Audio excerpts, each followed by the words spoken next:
Before that, you were giving me a real life scenario about how a phishing attack, a new strain of malware, was being captured by, and y'all were proud of this moment. Can you tell that story?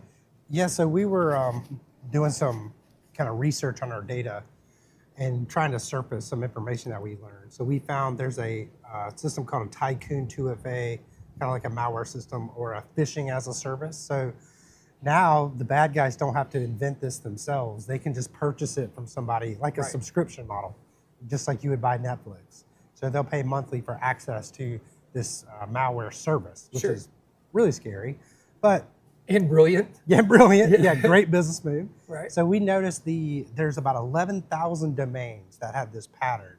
And those domains had around 80,000 subdomains, which is like, Mikey.dnsfilter.com or whatever, the subdomain part, which is kind of odd behavior. Like I hadn't noticed it before. I think our researchers kind of pegged on it because it was interesting to them. Okay. So they kind of discovered that these links were being used like tracking, like you would in a marketing campaign. Like, oh, we send out a link on LinkedIn for you to click on to join this webinar. Yeah.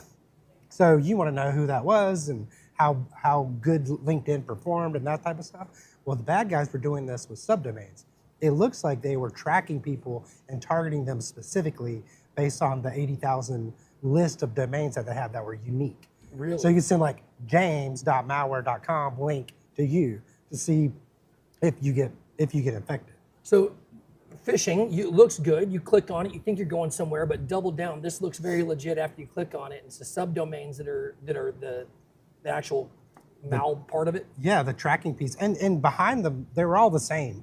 It was just how you got there was different so that they could target people, which I think is different than what we've been seeing in the recent past. Is there's more of a spray and pray model where the bad guys would like send the same campaign to like grandma and like CEO of a company. Like they kind of all get the same stuff. Or maybe you've seen like the my package is delayed, click here type of text messages, or you have a toll to pay.